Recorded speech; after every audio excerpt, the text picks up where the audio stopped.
না না নগেন, কেউ যদি দেখতে পায় তাহলে এক্ষুনি হিতে বিপরীত হয়ে যাবে। আমগুলোকে দেখি বরং মন ভরিয়ে নে। পারতে যাওয়া মানে বিপদকে আমন্ত্রণ জানানো। আরে রামু, তুই এতদিন আমার সঙ্গে থেকেও তোর ভয় ভাবটা গেল না, তাই তো? দাঁড়া তুই, আমি এক্ষুনি আমগুলো পেরে তোকে দিচ্ছি।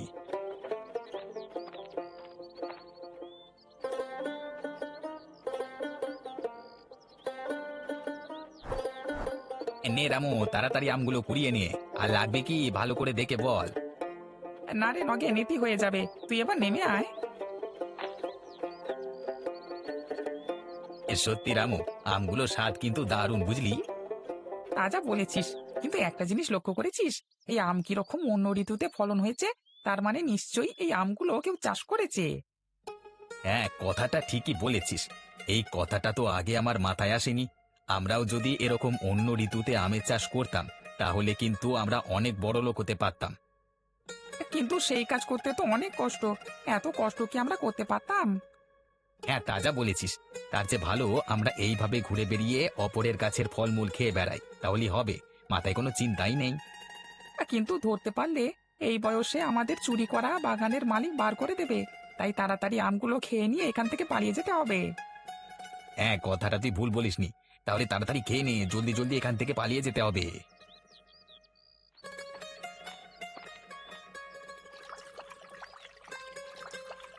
ধুর তেরিকা, আজকে যে পুকুরের মাছগুলো কোথায় গেল কে জানে। সেই কখন থেকে ছিপ পেলে বসে আছি, একটা মাছও আজকে আমার ছিপে উঠবার নাম নিচ্ছে না। সকাল গড়িয়ে দুপুর হতে চললো, এখন মাছ নিয়ে করবোটা কি? সকাল সকাল যদি কয়েকটা মাছ পেতাম তাহলে বরং লোকেদের কাছে বিক্রি করে দু চারটে টাকা পয়সা কামাতে পারতাম। কি হে নিখিলেশ, কটা মাছ পেলে? তা আমাদের দিকে একটা মাছ দাও দেখি ফ্রিতে।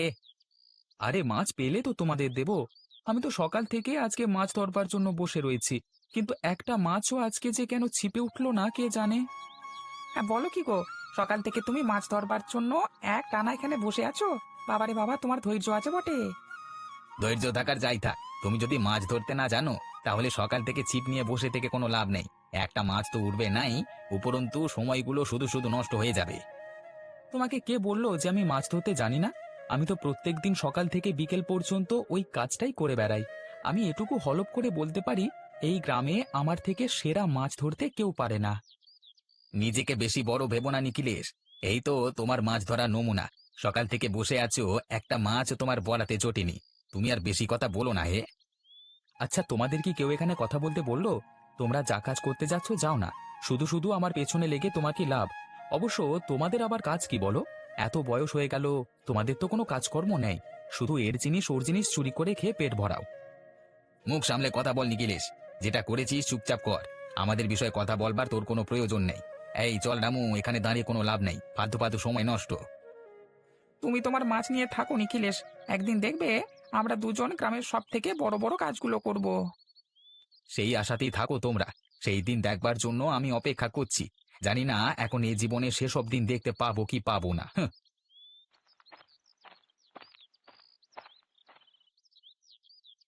শোনো তোমরা, আমি ঠিক করেছিলাম আমার এখানে কাজের জন্য দুটো লোক রাখবো, যারা মন প্রাণ দিয়ে কাজ করতে পারবে। তোমরা সবাই গতকাল পরীক্ষা দিয়েছিলে। আমি তাদের মধ্য থেকে দুজন বিশেষ লোককে পছন্দ করেছি, নগেন এবং রামু। এদের দুজনের কাজ দেখে আমি সত্যি খুব মুগ্ধ হয়েছি।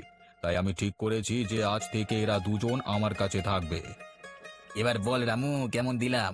খুব তো কালকে বলছিলি সেই লোকের কাজ চুরি করে নিজের নামে চালানো ঠিক হবে না। গতকাল যদি সেই কাজটা না করতাম, তাহলে আজকে এই সুযোগটা কি পেতাম? হ্যাঁ, সত্যি তোর মাথায় অনেক বুদ্ধি। তোর মতো বুদ্ধিমান আর দুটো নেই রে। এখন আমরা মাস গেলে বেশ একটা মোটা টাকা মাইনে পাবো বল। শুধু মাইনে নিয়ে ক্ষান্ত হলেই হবে না। এইভাবে মাথা খাটিয়ে লোকের করা কাজকে নিজের নামে চালিয়ে দিতে হবে। নগেন ও রামু বাদে বাকিরা সবাই তোমরা যে যার বাড়ি চলে যাও। আমি পরবর্তীকালে আবার যদি কোনো কাজের সুযোগ বের করি, তাহলে অবশ্যই তোমাদেরকে জানাবো। বাবু, আপনাকে যে কি বলে ধন্যবাদ দেব। সত্যি আপনি আমাদের কত বড় উপকার করলেন। আমাকে ধন্যবাদ দেওয়ার কিছু নেই। গত পরশুদিন তোমরা যে সবজিগুলো আমাকে দিয়েছিলে, সেই সবজিগুলোর স্বাদ অতুলনীয়। খুব মনোযোগ সহকারে এই সবজির চাষ না করলে এমন স্বাদের সবজি হয় না। তা তো বটেই বাবু। আপনি 1 মাস আগে আমাদেরকে একটা সুযোগ দিলেন, আর আমরা সেই সুযোগ না নিয়ে কি পারি বলুন? দিনরাত পরিশ্রম করে আমরা আপনার কথা মতো খাঁটি টাটকা সবজি উৎপন্ন করেছিলাম। যাই হোক, আজ থেকে তোমরা দুজনে আমার যাবতীয় কাজ সামলাবে। তোমাদের দুজনকে আজ থেকে আমি অনেক বিশ্বাস করি। আপনি শুধু আমাদেরকে বিশ্বাস করে যান বাবু, আর আমরা আপনার কথা মতো সমস্ত কাজ এক নিমেষে করে দেব। ঠিক আছে, তাহলে আজ থেকে আমি নিশ্চিন্তে অনেক বড় বড় সিদ্ধান্ত নিতে পারবো আমার ব্যবসা নিয়ে। আসুন দাদা, একদম টাটকা টাটকা সবজি নিয়ে যান। একদম সুলভ মূল্যে কীটনাশকবিহীন সবজি নিয়ে যান। একবার খেলে সারা জীবন মনে রাখবেন, তাই তাড়াতাড়ি আসুন, এই সুযোগ হাতছাড়া করবেন না। কি গোপাল, আজকে কি কি সবজি আছে তোমার কাছে? আলু, পটল, বেগুন, উচ্ছে সবকিছুই আছে আজকে। আমার কাছে পেয়ে যাবেন দাদা। তোমাকে কত দেবো বলো? আমাকে আলু আর পটল 1 কিলো করে দিয়ে দাও। দিচ্ছি দাদা, দাঁড়াও। তা কিছু খবর শুনলে নাকি গোপাল? খবর? কোন খবরের কথা বলছো দাদা? আমি তো কিছুই বুঝতে পারছি না। আরে আমাদের নগেন ও রামু, এতদিন পর্যন্ত যারা রাস্তায় রাস্তায় কাজ না করে ঘুরে বেড়াতো, তারা মনতোষ বাবুর কাছে কাজ পেয়ে গেল। সে কি, এ যে তাজ্জব ব্যাপার! মনতোষ বাবু ওদের কি দেখে কাজ দিলেন?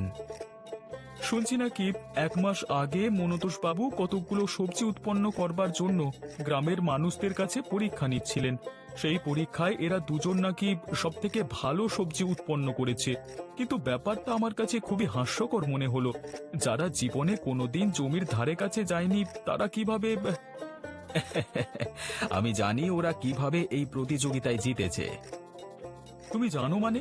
সত্যি কথা বলতে, তোমার মতো সবজি এই গ্রামে আর কেউ উৎপন্ন করে বলে আমার মনে হয় না। আমার মন বলছে এসবের পেছনে তোমার কোনো হাত আছে। সত্যি করে বলো দেখি। আদতে ওরা দুজন খুব শেয়ানা। আমাকে ঘোল খাইয়ে আমার জিনিসগুলো নিজের নামে চালিয়ে দিয়েছে। তার মানে ওইসব সবজি তোমার ছিল? হ্যাঁ, কিন্তু তুমি যেন কাউকে বলো না আবার। যাক, ওরা সারাদিন কাজকর্ম করে না। এখন যদি মনতোষ বাবুর কাছে কিছু কাজকর্ম করে টাকা পয়সা কামাই করে, তাতে আমার কোনো অসুবিধে নেই। ও নিজের মতো থাকুক। ঠিক আছে, তবে তাই হোক। হ্যাঁ, এই কথা তোমার আমার মধ্যেই থাকবে। হ্যাঁ, সত্যি আজকে তোমাকে মানুষ হিসেবে চিনলাম। তুমি খুবই ভালো মানুষ গোপাল। নগেন আর রামু, এরপর আমি তোমাদের একটা গোপনীয় কথা বলতে চাই। কথাটা যেন আমাদের মধ্যেই গোপনীয় থাকে। হ্যাঁ বাবু, সেসব নিয়ে আপনি কোনো চিন্তা করবেন না। আপনি বলুন আমাদের কি বলবেন। আমি গোপনভাবে খবর পেয়েছি, আমাদের বাজার সহ আশেপাশের গ্রামের বাজারে চাল কুমড়োর চাহিদা অনেক বেশি। তো আমি ভেবেছি এবারে আমার জমিতে তোমাদের মাধ্যমে চাল কুমড়োর চাষ করব, কিন্তু সে কথা বিশেষ কেউ জানতে পারবে না। হ্যাঁ বাবু, আমি তো রাজি। আপনি যা বলবেন আমরা তাই করব। আমাদেরকে কি করতে হবে বাবু? কিছুই না, তোমাদের ভালোভাবে চাল কুমড়োর চাষ করতে হবে, যেন 1 মাসের মধ্যে চাল কুমড়ো উৎপন্ন করা হয়ে যায়। কিন্তু বাবু, তার জন্য তো চাল কুমড়োর চারাগাছ, কীটনাশক সমস্ত কিছুই লাগবে। সেসব জোগাড় করে দেওয়ার জন্য আমি আছি, কোনো চিন্তা করো না। তোমরা যত দ্রুত সম্ভব আমার পুব মাঠের জমিতে চাষবাস করবার ব্যবস্থা করো। আগে বাবু, আপনি যখন বলবেন তখনই আমরা শুরু করে দেব। আপনি শুধুমাত্র আমাদেরকে আদেশ করুন। কালকে থেকে তোমরা শুরু করে দাও। আমি চাইছি এবারে বাজারের চাহিদা অনুযায়ী বেশি মূল্য দরটা যেন আমি কামাই করতে পারি, আর অন্য কোনো সবজি বিক্রেতা নয়। আপনি কোনো চিন্তা করবেন না বাবু, আপনি যেমন বলবেন তেমনই হবে। হ্যাঁ, আমি জানি আমি যেমন বলবো তেমন হবে, কিন্তু কিছু কিছু কৃষকের প্রতি খেয়াল রাখতে হবে, যাতে আমাদের আগে তারা ফসল ফলিয়ে উঠতে না পারে। আমরা তো শুধু কীটনাশক নিয়ে ফসল ফলাবো, দেখবেন চোখের নিমেষে চাল কুমড়ো ফুলে বড় বড় হয়ে যাবে। আর চাহিদা এত থাকলে খারাপ ভালো বাছবিচার করবে না লোকেরা, সব চাল কুমড়ো তারা কিনে নেবে। ঠিক আছে, তবে তাই হবে। কই গো গিন্নি, কোথায় গেলে তুমি? আমি চলে এসেছি বাড়ি, তুমি কোথায় গেলে? আরে, তোমার আজকে আসতে এত দেরি হলো কেন গো? আমি সেই কখন থেকে তোমার জন্য অপেক্ষা করছি। সারাদিন তো কিছু খাওয়া দাওয়া নেই। এইমাত্র তোমার বাড়ি আসার সময় হলো। আর বলো না গিন্নি, আজকে ফিরতে ফিরতে একটু দেরি হয়ে গেল। খুব খিদে পেয়ে গেছে গো। তুমি খাবার দেওয়ার ব্যবস্থা করো, আমি খেতে বসে তোমাকে সব কথা বলছি। আচ্ছা গো, তুমি হাত মুখ ধুয়ে এসো, আমি তোমার জন্য খাবারের ব্যবস্থা করছি। এবার বলো দেখি, তোমার আজকে আসতে এত দেরি হলো কেন? কোনো বিপদ আপদ হয়েছে নাকি? আরে না না গিন্নি, শোনো বলি। আসলে আমি আশেপাশের গ্রামের মানুষের কাছে একটু গিয়েছিলাম, তাই জন্য দু চারটে গ্রামে হেঁটে হেঁটে ঘুরতে, তারপর আবার বাড়ি ফিরে আসতে অনেকটা সময় লেগে গেল। কেন, হঠাৎ করে তুমি পাশের গ্রামে গেছিলে কেন? কারো কাছে কি ধার বাকি ছিল নাকি? মাঝে মাঝে মানুষের মধ্যে গেলে তাদের মধ্যে কোন সবজির চাহিদা সব থেকে বেশি সেটা আলোচনার মাধ্যমে জানা যায়, জানো। ও, সেটা তো জানতাম না। তাহলে তুমি কি কিছু জানতে পারলে? পারবো না মানে? শোনো গিন্নি, আমাদের যত শীঘ্র সম্ভব এবারে চাল কুমড়োর চাষ শুরু করে দিতে হবে। এখন মানুষের মধ্যে চাল কুমড়োর চাহিদা অনেক, তাই যদি আমাদের লাভের মুখ দেখতে হয় তাহলে খুব শীঘ্রই কীটনাশক মুক্ত চাল কুমড়ো আমাদের বাজারে ছেড়ে দিতে হবে। কিন্তু চাল কুমড়ো যদি ফলাতে হয় তাহলে তো অনেকটা সময় লাগবে গো। আমরা কালকে থেকেই যাবতীয় কাজ শুরু করে দেব। কালকে বাজার থেকে ফেরবার সময় আমি চাল কুমড়োর বীজ কিনে নিয়ে চলে আসব। তারপর আমরা দুজনে দিন রাত মেহনত করে 1 মাসের মধ্যেই চাল কুমড়ো উৎপন্ন করে ফেলব, যাতে পরের মাস থেকেই আমি মানুষের মধ্যে চাল কুমড়ো বিক্রি করতে পারি। ঠিক আছে গো, আমরা দুজনে কাঁধে কাঁধ মিলিয়ে খাটাখাটনি করলে ঠিক 1 মাসের মধ্যে তাজা তাজা চাল কুমড়ো ফলন করে নিতে পারবো। হ্যাঁ, তোমার উপর আমার বিশ্বাস আছে গিন্নি, তুমি পাশে থাকলে আমি সবকিছুই পারি।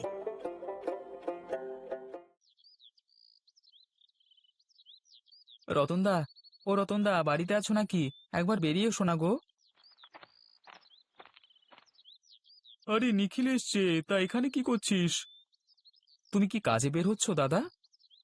হ্যাঁ, আমি তো এখন কাজে বের হব রে। এখন যা বলবি আমাকে তাড়াতাড়ি বল দেখি। দাদা, তুমি তো কারখানায় কাজ করো, বলছি আমার জন্য একটা কাজের ব্যবস্থা করা যায় না? তুই করবি কারখানায় কাজ, কিন্তু হঠাৎ মাছ ধরা ছেড়ে তোর কারখানায় কাজ করতে ইচ্ছে গেল কেন? আসলে দাদা, আমি বুঝতে পারছি এভাবে দু একটা মাছ বিক্রি করে নিজের জীবন ভালোভাবে চালানো যায় না। আমি যদি কোনো বড় জায়গায় কাজ না করি তাহলে টাকা পয়সা কামাতে পারবো না, আর টাকা পয়সা কামাতে না পারলে এই জীবনটাই বৃথা। বুঝেছিস ঠিকই, কিন্তু একটু দেরিতে বুঝেছিস। তোকে কয়েক মাস আগে যখন তোর দাদা ডেকে বলেছিল যে কাজ করবি নাকি, তখন তুই বলেছিলিস যে কাজ করবি না। সে কথা মনে পড়ে? হ্যাঁ বৌদি, আমার সব কথাই মনে আছে, কিন্তু আমি তখন হয়তো আবেগের বশে এই কথাগুলো বলে ফেলেছিলাম। এখন সত্যি আমার খুব একটা কাজের দরকার। না ভাই নিখিলেশ, কারখানায় কাজ তো আর বললেই পাওয়া যায় না। নির্দিষ্ট সময়ে কারখানায় কাজের জন্য লোক দরকার হয়। এখন তো তেমন কোনো লোকজনের দরকার নেই। আমার জন্য কিছু করা যায় না দাদা? একটু দেখো না গো। না ভাই, পারলাম না। কারখানা তো আমার নিজের নয়, ওখানে বাবুরা যেমন কাজ করতে বলবেন আমরা তেমন করব। আমি তো নিজে থেকে কিছু বলতে পারি না। যাক, কিছু মনে করিস না, আমি দুঃখিত রে, তোর জন্য কিছু করতে পারলাম না। কে নগেন, রামু, তোমাদের কাজ কিরকম চলছে? একদম দারুণ চলছে বাবু। আজকে এইমাত্র মাটি খুঁড়িয়ে দিয়ে ভালো মতো সার এবং জল মিশিয়ে দিয়েছি। চারা বীজগুলো ঠিক মতো এনেছিস তো? হ্যাঁ বাবু, আপনি আবার শুধু শুধু এত দূর কি জন্য হেঁটে এলেন? আমরা তো কাজে শেষ করে আপনাকে সমস্ত কিছু জানাতাম। ঠিক আছে, তাহলে তোরা কাজ কর, আমি বরং বাড়ি যাই। এখানে তো শুধু শুধু দাঁড়িয়ে থেকে কোনো লাভ নেই। হ্যাঁ বাবু, আপনি নিশ্চিন্তে বাড়ি যান। আপনি আমাদের কাজে কোনো কমতি দেখবেন না। এই রামু, কাজ বন্ধ কর দেখি। এত কাজ করে হবেটা কি? এখন একটু কাজ করলাম, আবার দুপুরের দিকে খাবার আগে ওই বীজগুলো ছড়িয়ে দিয়ে বাড়ি চলে যাব, বুঝলি? তারপর বাবুকে বলবো আমরা কত খাটনিটাই না খেটেছি। সত্যি নগেন, তোর মতো বুদ্ধি আর কারো হয় না রে। তোর সঙ্গে থাকলে আমি উন্নতি করতে পারবো। তোর আবার কি হলো? এখানে হাত জোর করে দাঁড়িয়ে আছিস কেন? বাবু, আমার অবস্থা খুব খারাপ। যদি আপনার কাছে কিছু টাকা ধার পেতাম তাহলে সেই টাকা দিয়ে আমি বাজারে একটা ব্যবসা শুরু করতে পারতাম। না, তোকে যে আমি টাকা দেব, গ্যারেন্টি কি আছে যে তুই সেই টাকা আমাকে ফেরত দিবি? বাবু, আপনি আমাকে বিশ্বাস করুন, আমি আপনাকে সমস্ত টাকা ঠিক সময় ফেরত দিয়ে দেব।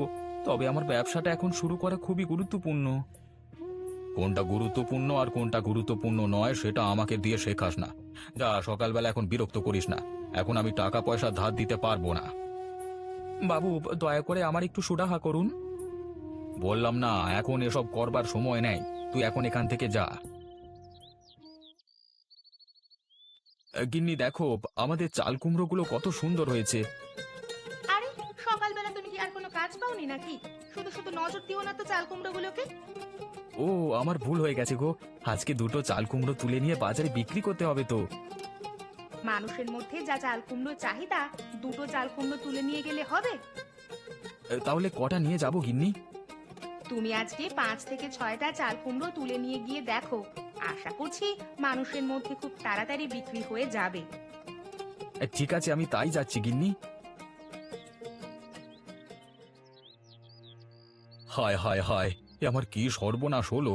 আমার জমির সব চাল কুমড়োগুলো পচে গেল, এখন কি হবে? বাবু, চাল কুমড়োর ভেতরে যে এমন পচা হবে সেটা আপনি জানবেন কি করে বলুন?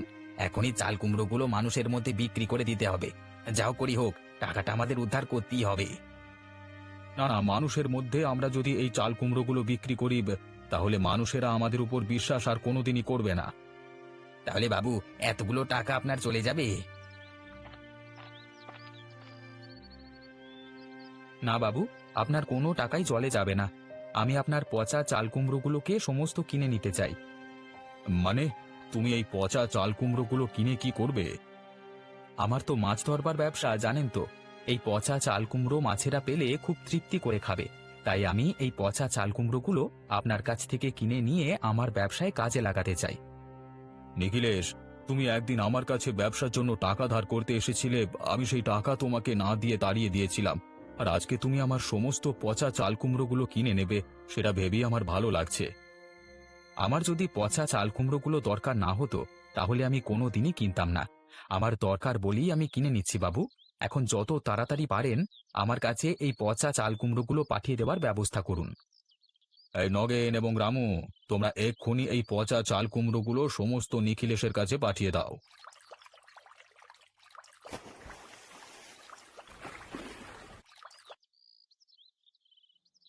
কি গো, আজকে চাল কুমড়ো কেমন বিক্রি হলো? সে কথা আর বলো কেন, আমি বাজারে চাল কুমড়ো নিয়ে যেতে না যেতেই সকলে মিলে একেবারে ঝাঁপিয়ে পড়ল। সকলে এক একটা চাল কুমড়ো কেনবার জন্য একেবারে অনেক টাকা দিতে প্রস্তুত। তাহলে তো আজকে তোমার ভালোই লাভ হয়েছে, কি বলো? এরকম লাভের অঙ্ক আমি আগে কোনোদিন দেখিনি গো। আমরা যে এত তাড়াতাড়ি চাল কুমড়ো বিক্রি করে এত টাকা মুনাফা করতে পারবো, সেটা আমি ভাবতেই পারিনি। এখন আমাদের আরো তাড়াতাড়ি চাল কুমড়ো বিক্রি করতে হবে। কই গোপালদা, লতা বৌদি, তোমরা একবার বাইরে এসো। তোমাদের জন্য মাছ এনেছি, নিয়ে যাও তো।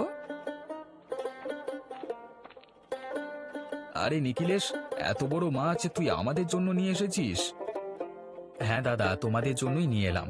তোমরা যেমন ভালো চাল কুমড়ো বাজারে নিয়ে গিয়ে মানুষের ভালো করছো, তেমনি আমি মনতোষ বাবুর পচা চাল কুমড়ো দিয়ে এত বড় মাছ ধরে বাজারে বিক্রি করছি। তাই নাকি?